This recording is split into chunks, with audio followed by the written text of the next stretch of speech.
विशाल बड़ा प्याज। अनिल और सुनील दो गरीब किसान थे जो अपने खेत में होने वाली छोटी मोटी सब्जियों को अपने सिर पर टोकरी में रखकर बेचा करते और अपना घर चलाया करते थे।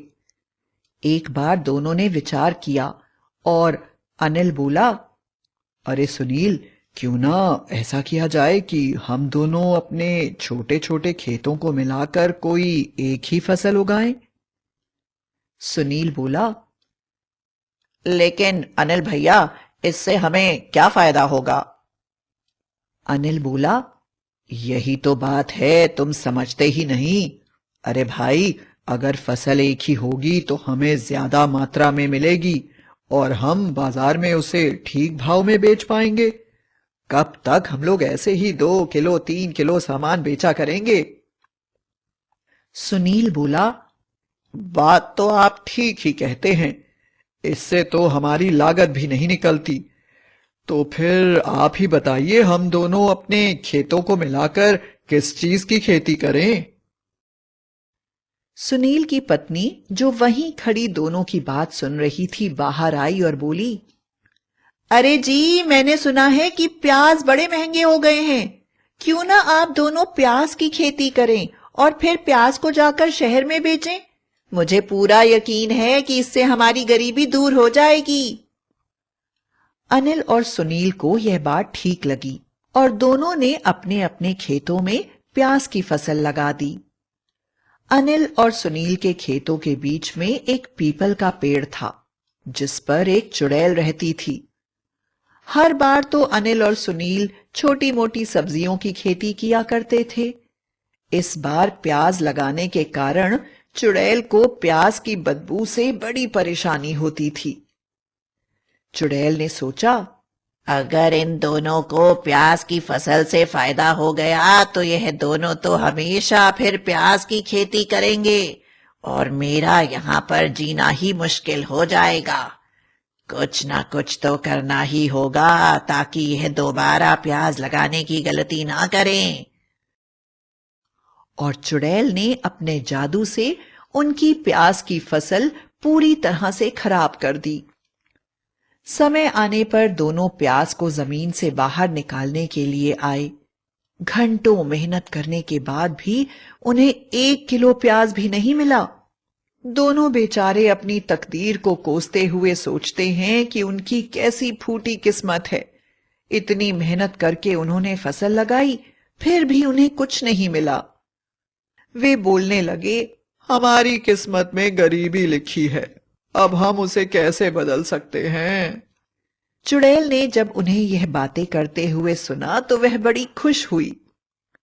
जब अनिल और सुनील दोनों अपने घर वापस आ रहे थे तो अचानक अनिल के पैर से एक छोटा सा प्याज टकराया।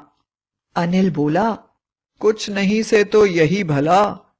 और उसने उस प्याज को अपनी जेब में रख लिया और दोनों रोते पीटते घर की तरफ आने लगे। जब वह अपने घर जा रहे थे तो रास्ते में उन्हें एक बुढ़िया मिली। वह जोर जोर से रो रही थी। बहुत से लोग वहां से आ जा रहे थे पर कोई भी बुढ़िया की मदद नहीं कर रहा था।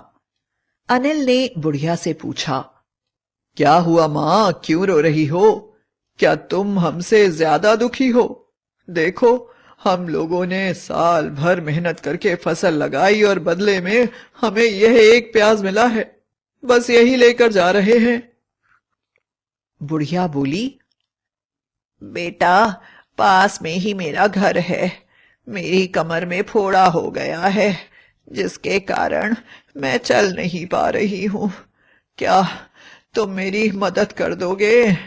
मुझे सहारा देकर मेरे घर तक पहुंचा दो। सुनील बोला, हाँ माँ, क्यों नहीं। और कुछ नहीं तो आपकी सहायता करके कुछ आशीर्वाद ही कमा लेते हैं। और अनिल और सुनील दोनों ने उस बूढ़ी औरत को सहारा दिया और उसे उसके घर ले जाने लगे।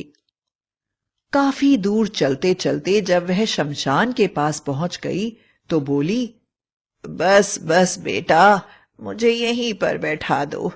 यहीं पास में मेरा घर है, आगे मैं खुद चली जाऊंगी। बस मेरी एक छोटी सी मदद और कर दो। लेकिन मुझे लगता है तुम ऐसा नहीं करोगे। अच्छा, जाने दो।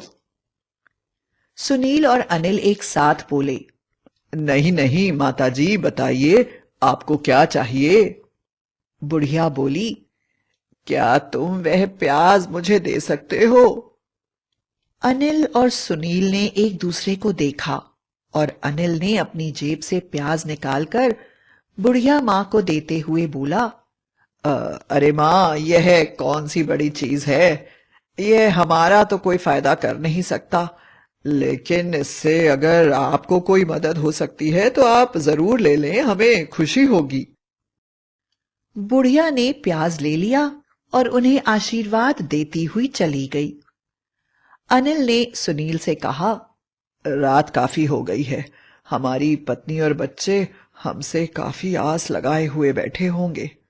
हमें इस तरह खाली हाथ आते हुए देखेंगे तो बहुत दुखी हो जाएंगे। ऐसा करते हैं, रास्ते में पड़े हुए सारे कांटे टोकरी में भरकर ढक देते हैं और उन्हें लेकर घर चलते हैं। घर वाले समझेंगे कि हम लोग प्याज से भरकर टोकरी ले आए हैं, तो सब शांति से सो जाएंगे और हम लोग सुबह इस समस्या का समाधान ढूंढ लेंगे। सुनील ने अनिल की बात मान ली और उन्होंने जल्दी जल्दी सड़क पर पड़े सारे कांटों को अपनी टोकरी में डाला और उसे कपड़े से ढककर अपने घर पहुंच गए।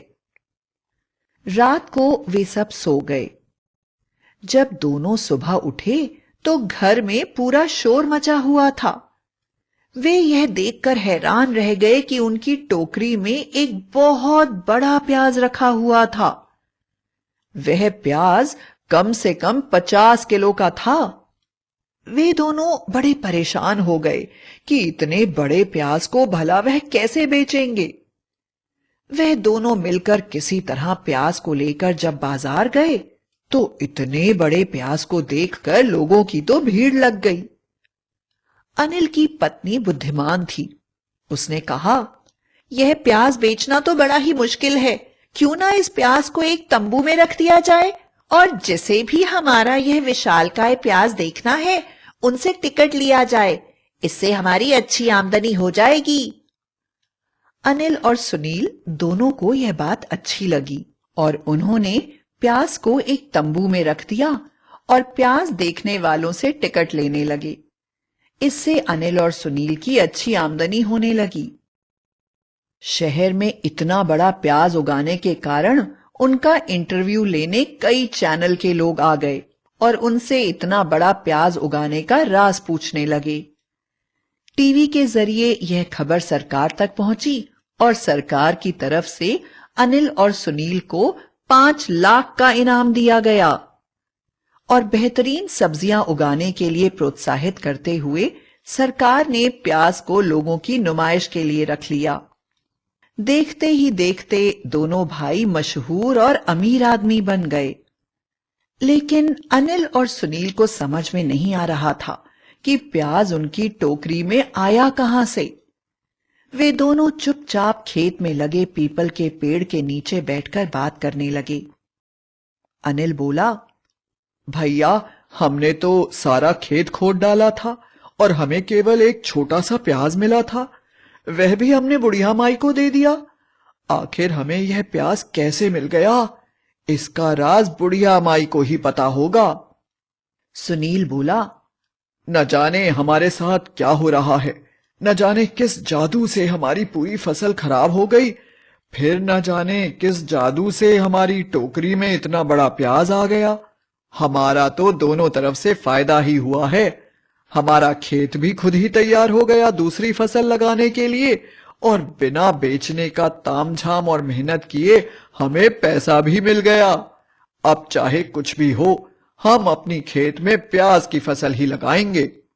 चुड़ैल ने जब यह बात सुनी तो वह समझ गई कि अब उसका गुजारा यहां नहीं हो सकता, इसलिए वह चुपचाप पीपल के पेड़ से चली गई। सुनील और अनिल प्याज की फसल के बारे में बातचीत करते हुए जब वापस आ रहे थे तो उन्हें फिर वही बुढ़िया दिखाई दी। दोनों ने उसके पैर पकड़ लिए। बुढ़िया बोली, तुम दोनों बहुत दयालु हो और इतना पैसा पाने के बाद भी तुम्हें कोई घमंड नहीं है। मैं वन देवी हूं और तुम्हारी परीक्षा ले रही थी। आज के बाद मैं तुम्हारे खेत के पीपल के पेड़ पर ही रहूंगी और तुम्हारी फसल की रक्षा करूंगी। तुम जो भी फसल लगाओगे उससे तुम्हें दुगना फायदा होगा। वन देवी के आशीर्वाद से सुनील और अनिल दोनों भाई खुशी खुशी रहने लगे और उनकी गरीबी के दिन हमेशा के लिए दूर हो गए।